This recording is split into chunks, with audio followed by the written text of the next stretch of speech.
sa poon ay manatili sa atin lalagi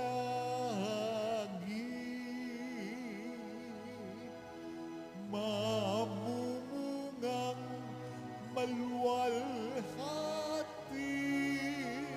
Alleluia,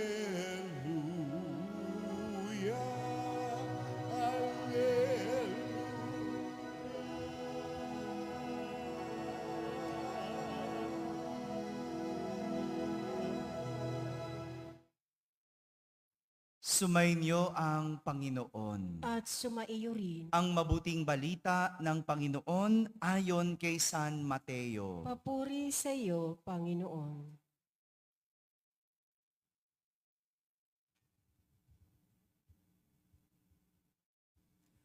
Noong panahong iyon, sinabi ni Jesus sa kaniyang mga alagad, "Mag-ingat kayo sa mga bulaang propeta. Nagsisilapit sila sa inyo na animoy tupa, ngunit ang totoo'y mababangis na asong gubat. Makikilala ninyo sila sa kanilang mga gawa. Napipitas ba ang ubas sa puno ng dawag o ang igos sa puno ng aroma? Nagbubunga ng mabuti ang bawat mabubuting punong kahoy. Subalit, nagbubunga ng masama ang masamang punong kahoy. Hindi maaaring magbunga ng masama ang mabuting punong kahoy, ni ng mabuti ang masamang punong kahoy. Ang bawat puno na di nagbubunga ng mabuti ay pinuputol at itinatapon sa apoy. Kaya nga, makikilala ninyo sa kanilang mga gawa ang mga bulaang propeta." Mga kapatid, ang mabuting balita ng Panginoon. Pinupuri ka namin, Panginoong Heso Kristo. Magsiupo ang lahat at makinig sa humilya. Isang magandang umaga po sa inyong lahat. Magandang umaga sa mga nasa barangay, sa mga nasa tahanan na nagsisimba via online at sa lahat ng nasa abroad. Kasama po kayo sa aming banal na pagdiriwang dito sa ating parokya. Pinag-iingat ni Jesus ang kanyang mga alagad sa mga bulaang propeta. Bulaang propeta, sila yung mga nagsasalita para sa Diyos, pero ang totoo, kabaliktaran ang tinuturo. Mga bulaang propeta. Sabihin nyo nga po, bulaang propeta. Ginamit ni Jesus ang imahe ng isang asong gubat. Nakakita na po ba kayo ng asong gubat? Nakakita na kayo? Yung kahit sa picture, yung parang wolf, no? Yung asong gubat, no? Na nagbibihis ng parang tupa. Nakakita na ba kayo ng tupa? Di ba? Yung itsurang maamo, no? Itsurang maputi, no? Mabait, no? Ganyan daw ang isang bulaang propeta. No? Parang isang asong gubat na nagbibihis na parang tupa. Maraming ganyan sa panahon ngayon. Marami mukhang tupa.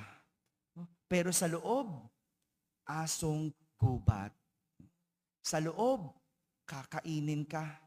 Sa loob, may binabalak. Sa loob, masama. Bulaang propeta.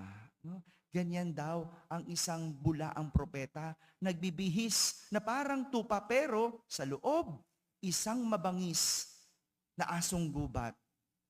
Meron tayong ganyan sa salitang Tagalog. No?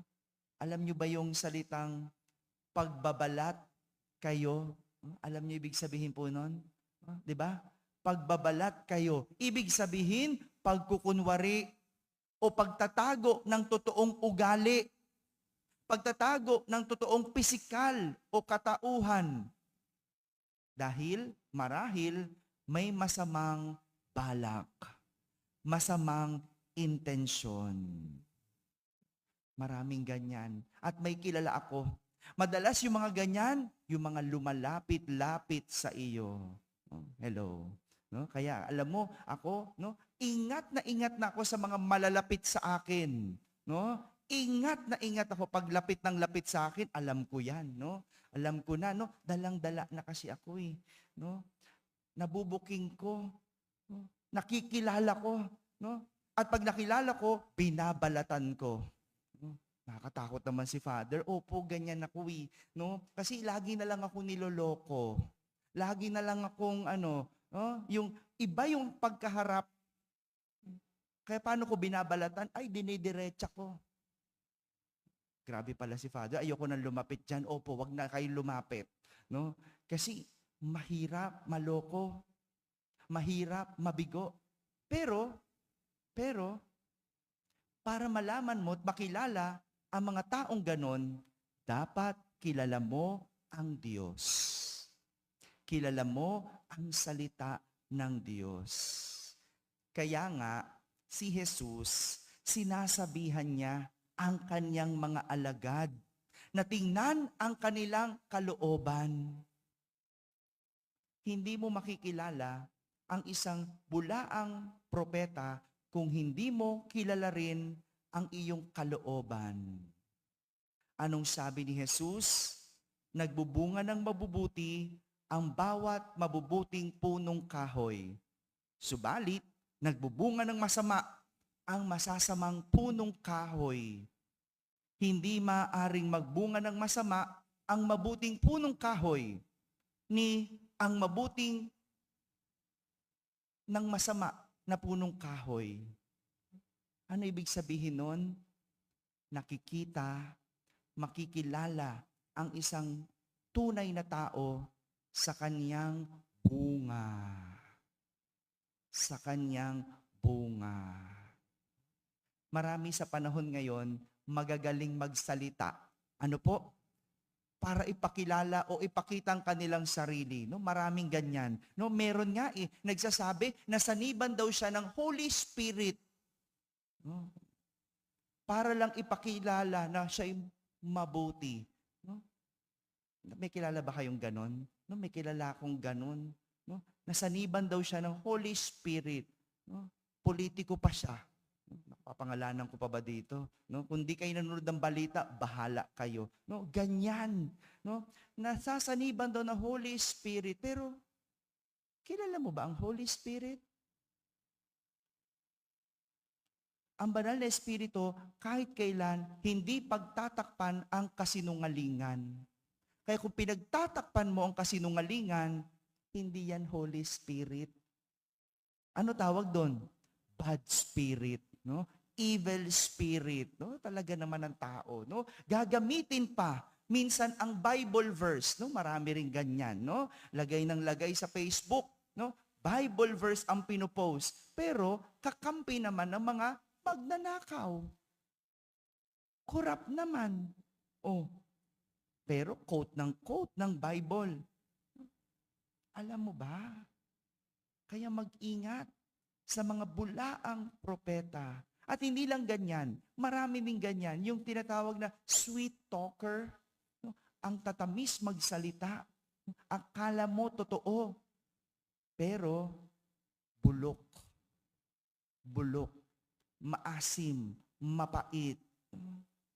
Kaya nga ginamit ni Jesus ang isa pang imahe, ang imahe ng puno. Ganyan dapat. At dito, makikilala ang tao, hindi sa ganda ng puno, kundi sa kanyang bunga.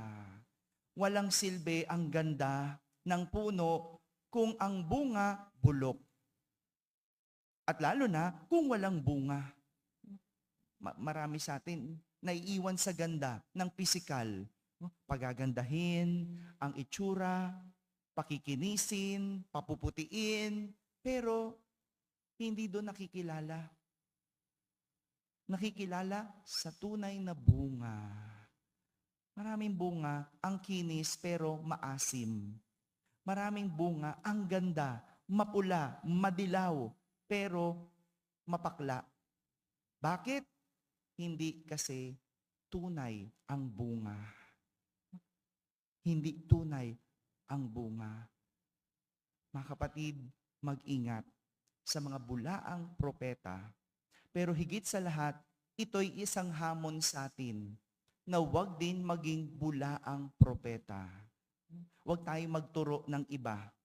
Tingnan ang ating sarili at iwasan ang pagiging bulaang propeta. Tandaan, ang sabi ni Jesus, ang isang puno ay nakikilala hindi sa kanyang ganda, kundi sa kanyang bunga. Kaya naman, sinabi ni Jesus, ang bawat puno na di nagbubunga ng mabuti ay pinuputol at tinatapon sa apoy. Amen? Amen.